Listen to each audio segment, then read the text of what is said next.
मुँह में ओम सोहम ओम मैं हूँ, ये इसका करो, ध्यान लगाओ। तो संसार में ओम की ध्वनि ही महत्व है और इसी की महत्वपूर्णता में उतरना इंसान का कर्तव्य है। तभी वो अपने जीवन को अपने भीतर से समझ पाता है और अनुभव कर लेता है। इसलिए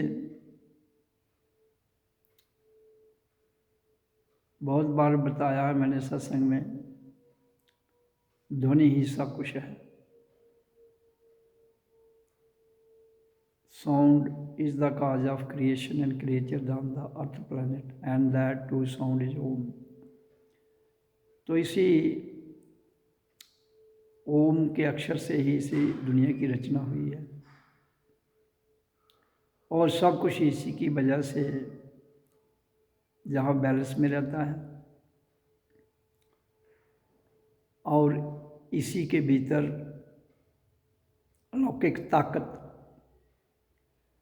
जिसको परमात्मा कहा गया है, आत्मा कहा गया है, उसको जाना जाता है। इसकी ध्वनि में इतनी गंभीरता है कि इंसान अपने आप में इतने आत्मतीय आनंद में चला जाता है जिसका वर्णन हम शास्त्रों में नहीं लिख सकते, ना उसका वर्णन कर सकते हैं। इसलिए जो कुछ शास्त्रों में, किताबों में वर्णन किया गया है, ग्रंथों में, वो इंसान के लिए संकेत हैं, ताकि इंसान उन संकेतों के द्वारा अपने आप को जान ले। वो तभी संभव होता है जब हम ओम का उच्चारण करते हैं।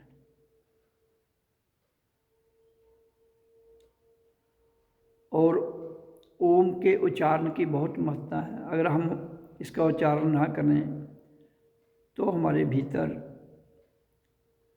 जो मायावी विचार हैं वो इंसान को कहीं ना कहीं घेर लेते हैं, क्योंकि माया का जहाँ पर बहुत बड़ा प्रभाव है और हर इंसान माया की ग्रिप में है, माया के जाल में फंसा हुआ है। इसलिए उस माया जाल को काटना और अकर्ता भाव में रहना बड़ा कठिन है। नामुमकिन तो नहीं, लेकिन कठिन बहुत है, क्योंकि इंसान के पास मायावी शक्ति बहुत है। हमारा शरीर माया का है, हम इन आँखों से जो बाहर देखते हैं वो माया है, जो सुनते हैं वो भी माया है, जो सूंघते हैं वो प्राण वायु के रूप में माया है, और बोलते हैं जो वो ध्वनि के रूप में माया है। तो इतनी शक्तियों ने इंसान को, जो हमारे स्थूल शरीर के भीतर सूक्ष्म शरीर है, उसको घेरा हुआ है। तो माया का सूक्ष्म स्वरूप भी है, जो हमारी थर्ड आई है इसके ऊपर, सूक्ष्म में है, इसके नीचे तो वो स्थूल में है और सूक्ष्म में भी है, ऊपर प्योर सूक्ष्म में है। जब हम आज्ञा चक्र से ऊपर सूक्ष्म माया रूप में जाते हैं और चेतन भी वहाँ है, तो माया का विस्तार होता है।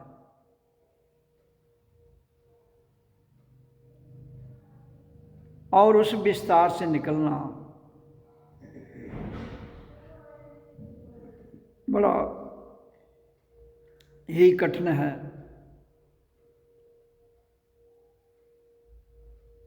इसलिए जब तक हम शरीर के 3 रूप स्थूल, सूक्ष्म, कारण और माया के 3 रूप सत्वगुण, रजोगुण, तमोगुण,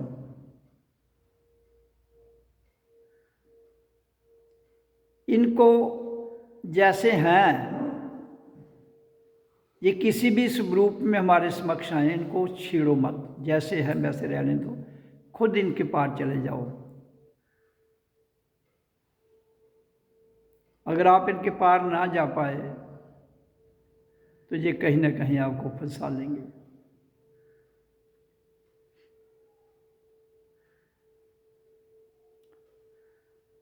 क्योंकि आपके पास चेतन बुद्धि तो है नहीं, मन भी चेतन नहीं है, शरीर भी चेतन नहीं है। तो फिर जब तक ये सारे उस चेतन में लीन ना हो जाएं, तो चेतन में लीन कैसे होंगे? जब हम अपने मूलाधार से सुषुप्त शक्ति को उठाकर आज्ञा चक्र में, आज्ञा चक्र से उठाकर सहस्रार में, सहस्रार से उठाकर सत्यलोक में, सत्यलोक से उठाकर परम धाम में ये चले जाएं। और जाते कैसे हैं? हम धैर्य से धीरे धीरे ओम का उच्चारण अपने जीवन में जब तक जीवन है तब तक करते रहे, रोज बिना नागा।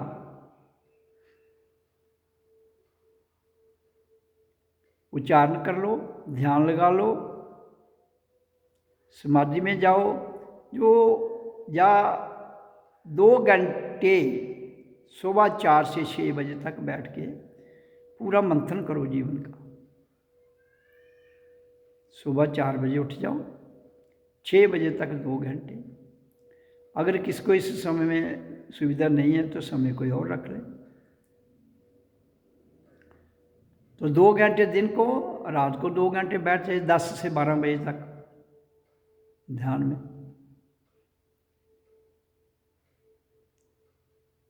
तो 4 घंटे रोज समय दे जो व्यक्ति, उसका जीवन एकदम पूर्ण रूपांतर हो जाता है। हमें केवल ओम का उच्चारण करना है और गुरु की गाइडेंस में रहना है। गुरु तो भीतर भी है, ये जब तक भीतर का गुरु जागे नहीं तो फिर गाइडेंस कहाँ से लेगो, फिर आपको देहधारी गुरु से गाइडेंस लेनी पड़ेगी। हाँ, जिस दिन आपके भीतर का गुरु जाग जाता है फिर आप कर्ता से कर्ता में चले जा रहे हैं, फिर जो हो रहा है वो ठीक है, कोई गलत नहीं है। आपके मन को ठीक लगता है, आपके मन को गलत लगता है। क्यों? क्योंकि मन जो है वो नफ़ा नुकसान में फंसा हुआ है, वो सदैव इसी चक्कर में रहता है, मुझे कहाँ से फ़ायदा होगा, कहाँ से नुकसान होगा। वो इसी की उधेड़ बुन में आपका जीवन गुजर जाता है और मन हावी रहता है। मैं क्यों कहता हूँ कि अपने जीवन का ही एक निरंतर एक नियति बना लो कि हमें 2 घंटे सुबह 2 घंटे शाम को समय स्वयं निश्चित करते हुए बैठना ही बैठना है। और चप्पी लगाकर बैठना है। अगर थक जाते हो आप, मान लो, तो थोड़ी देर के लिए आप लेट कर ध्यान में जा सकते हो।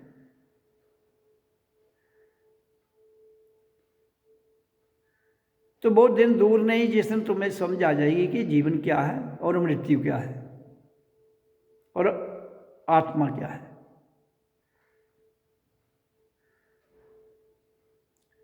करने की जरूरत है। हम संसार के कामों को तरजीह देते हुए इसको पीछे रखकर जब कार्य करते हैं तो वहाँ ही बहुत बड़ी भूल है। संसार के कार्यों से आपका कोई लेन देन ही नहीं है। वो ऐसे कर्म कर रहे हो जिनका आपके जीवन के साथ कोई लेन देन नहीं है।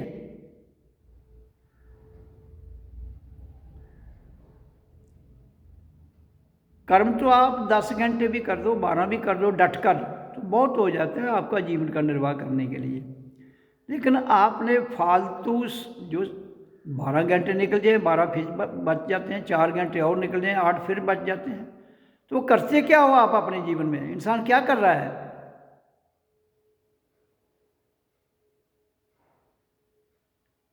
तो 24 घंटे में 4 घंटे आपको रोज बैठना है, 2 घंटे सुबह 2 घंटे शाम को। दिन को काम करो भाई, रात को बैठ लो।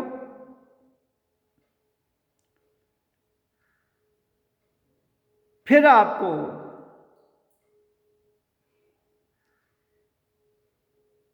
संसार की प्रथाएं, संसार की मान्यताएं, संसार के रीति रिवाज, उनका हमारे आत्मीय शक्ति के साथ कोई लेना देना ही नहीं है। वो तो पुर्जे हैं। एक पुर्जे में करंट डाल दो तो उस पुर्जे का जो काम होगा वो करेगा। तो हम केवल पुर्जों तक सीमित हो जाते हैं। हम उस सोर्स तक नहीं जाते हैं जहाँ से वो एनर्जी आ रही है और संसार को भी चला रही है और संसार में तंत्र प्रणाली को भी चला रही है।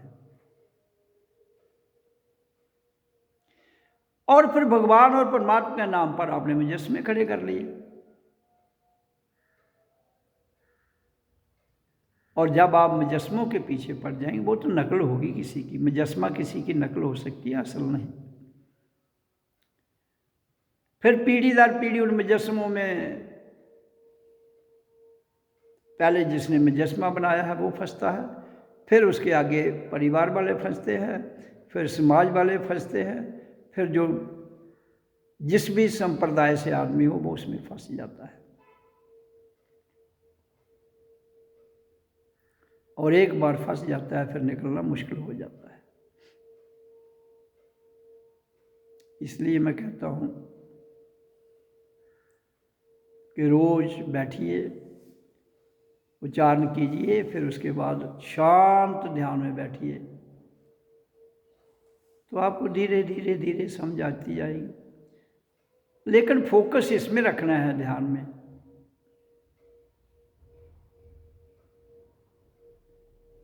जहाँ 24 घंटे में मायावी शक्तियाँ पर हावी हैं, उसमें 4 घंटे तो निकालो उनसे फ्री होने के लिए। अगर वो ही 4 घंटे नहीं निकाल पाओगे, जीवन रुकेगा नहीं, समय किसी का इंतज़ार नहीं करता है, तो फिर कोई न कोई काल की शक्ति अपनी ग्रिप में ले लेती है। इसलिए शांत वातावरण हो, आदमी सामूहिक तौर पर उच्चारण करे या एकांत में करे, और फिर ध्यान विधि में अपने आप को स्थापित कर ले, तो उसको समझा जाती है कि जीवन किस लिए मिला है। ओम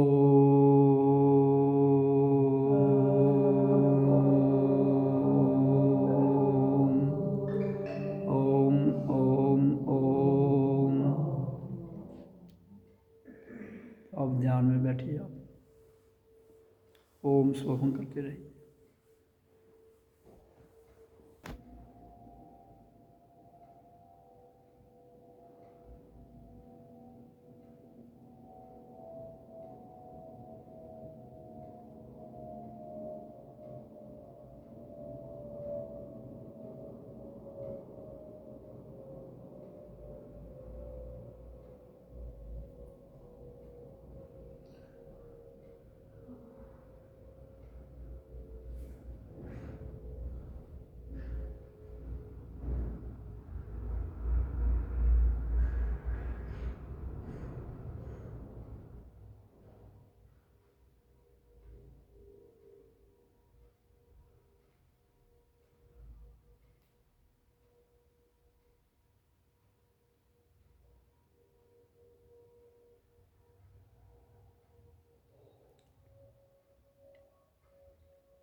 ओम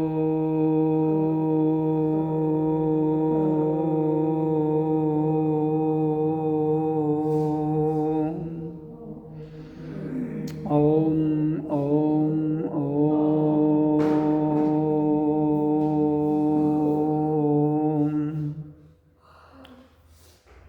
जब हम उच्चारण, ध्यान, समाधि के द्वारा अपनी ऊर्जा को मूलाधार से स्वाधिष्ठान, मणिपुर, अनाहत, विशुद्ध, आज्ञा चक्र, सहस्रार, सतलोक, परम धाम में ये ऊर्जा रूपांतर होते होते वहाँ चली जाती है, तो हम दिव्य शक्तियों के साथ जुड़ जाते हैं। आकाश में ऐसी ऐसी दिव्य शक्तियाँ हैं जिनके साथ हम जुड़ जाते हैं, और फिर उन शक्तियों की ऊर्जा जो है वो हमारे भीतर प्रकट हो जाती है। तो ये केवल गुरु के द्वारा बताया गया ध्यान, गुरु के द्वारा सुनाई गई वाणी पर अपना क्रियात्मक जीवन ढालने की आवश्यकता है, तब जाकर संभव होता है। हमारे पास इतना बड़ा दिव्य भव्य कोश है, खजाना है, जिस खजाने को पा लेने के बाद और कोई खजाना पाने की इच्छा नहीं रहती है।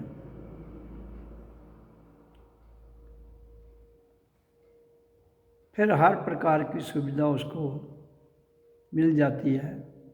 जो आदमी दिव्य शक्तियों से जुड़ जाता है, नर हो या नारी हो। इसलिए हमें कौन कब जुड़ता है उसके बारे में नहीं सोचना है, हमें करना है, घबराना नहीं है। दत्त चित्त होकर अपने जीवन को ओम के उच्चारण के द्वारा ध्यान लगाते हुए हर प्रकार की दिव्य शक्ति जो प्रकृति में है और प्रकृति से परे है, वो हमारे साथ पूर्ण सहयोग देती है। लेकिन इंसान घबरा जाता है, थोड़ी सी दिक्कत आती है तो घबरा जाता है, और फिर वो थोड़ा उसका मन भी भ्रमित हो जाता है। क्यों? कि तब तक उसने पूर्ण नहीं किया होता अपने आप को। तो मैं कहता हूँ जब तक तुम पूर्ण नहीं हो जाते हो तब तक कोई ना कोई शक्ति तुम्हें, नकारात्मक शक्ति जो हमारी प्रकृति में होती है, वो अपना प्रभाव जमा लेती है। और जब वैसे भी मन के भीतर विचार ही उठते हैं, जबकि मैं कहता हूँ 90% विचार नकारात्मक शक्तियों के द्वारा उठते हैं और 10% मिले जुले, और जब सब खत्म हो जाए, लीन हो जाए, तब सकारात्मक शक्ति अपने भव्य रूप में, अपने दिव्य रूप में प्रकट होती है। उसके लिए हमें अपने क्रियात्मक जीवन को सरल बनाना है,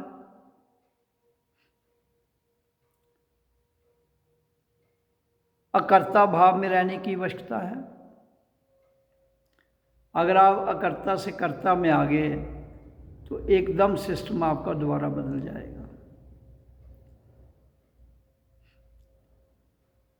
ये जो आध्यात्मिक लाइन है, ये स्वयं का ध्यान है, और स्वयं में ही हमें उस टॉप चोटी पर जाना है। और जब तक हम टॉप चोटी पर नहीं पहुंचेंगे, वहाँ जाकर अपना झंडा नहीं गाड़ लेते हैं, उसके नीचे किसी भी व्यक्ति के फिसलने के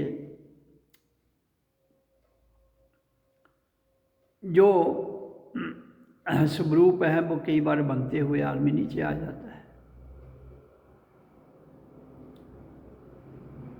जबकि आपने सुना है फकीरा फकीरी दूर है, चढ़ जाए ते पिए प्रेम रस डिग पे तो चकनाचूर है। तो ये प्रेम रस पीने के लिए हमें ये संसार की सारी बाधाओं को, संसार के सारे जो तथाकथित रिलेशन हैं,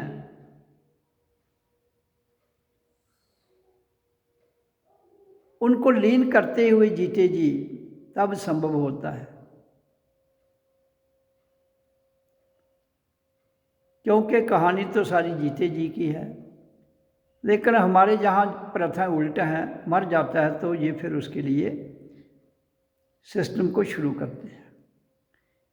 प्रकृति में इंसान ने जो भी सिस्टम बनाया है वो प्रकृति के अनुकूल नहीं है, प्रकृति के उल्ट बनाया हुआ है, और उसी को मान्यता देकर पक्का कर लिया है, और लोग उसी भेड़ चाल में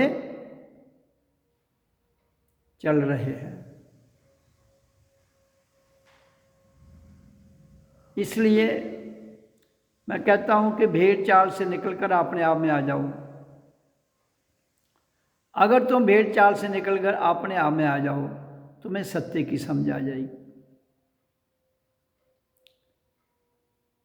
अगर भेड़ चाल के रस्मो रिवाज पर, भेड़ चाल की लिहाज में, जैसे आप किसी भी मत को मानते हैं, मतों में भी, सिद्धांतों में भी भेड़ चाल है,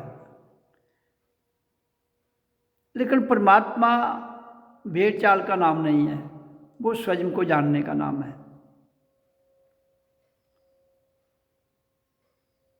परमात्मा एक आनंदित शांत भाव है, वो हमारे गुणों से परे है, हमारी प्रकृति से परे है, लेकिन चूंकि शरीर प्रकृति में है और आनंद लेने की जो शक्ति है वो केवल इंसान के पास है। इंसान अपने जीवन में सुख दुख आनंद सब कुछ ले सकता है और मिलता है उसे। प्रकृति सुख और दुख है और परमात्मा सुख और दुख से परे आनंद है, लेकिन सुख और दुख के बीच में आनंद है। हम कभी सुख में चले जाते हैं, कभी दुख में चले जाते हैं, और जो बीच की लाइन है वो थोड़ी इनसे हटकर बारीक लाइन है उसमें जाना पड़ता है। हम उसकी जो बारीक लाइन है उसको नहीं समझ पा रहे हैं। ये इंसान की बहुत बड़ी विडंबना है। अलग अलग शक्तियों को नाम देकर उसने परसेप्शन बना ली है और काल्पनिक शक्तियों को ऊर्जा देते हुए उनको सामने खड़ा कर लिया है और फिर उन्हीं को पूजता है, उन्हीं की ग्रिप में रहता है और वो ही इसको नाचना चाहती हैं और इंसान नाचता है। इसलिए अल्टीमेट जो इंसान का कर्तव्य है, हम सब इंसान हैं, हमारा कर्तव्य इंसानियत को ज़िंदा रखना है। उसके लिए हमें कर्म करना पड़ेगा, सेवा करनी पड़ेगी और तब हम रूहानियत को जान पाएंगे। इंसान को उलझाने वाले तो हमारे जितने भी ये तथाकथित धर्मगुरु हैं वो हैं। किसी को कहीं बांध दिया है, कोई हिंदू की जंजीर से बंध चुका है, कोई मुसलमान की जंजीर से बंध चुका है, कोई सिख की जंजीर, कोई क्राइस्ट की जंजीर। ये सब जंजीरें हैं जिनके साथ आदमी बंध चुका है। जब सारी जंजीरें टूट जाएंगी तुम आज़ाद हो जाओगे, क्योंकि आत्मा स्वतंत्र है। तो उस स्वतंत्रता के द्वारा तुम जान लोगे सत्य क्या है। तो इंसान का सबसे बड़ा कर्तव्य यही है कि वो अपने ध्यान विधि के द्वारा उस आनंद को प्राप्त करे, उस सत्य को जान ले। यही जीवन यात्रा है। बाकी तो कर्म कौन क्या कर रहा है वो तो कर रहा है, वो तो पेट पूजा के लिए है, लेकिन अपनी पूजा के लिए अपने भीतर से अपने आप को जानना है। ओम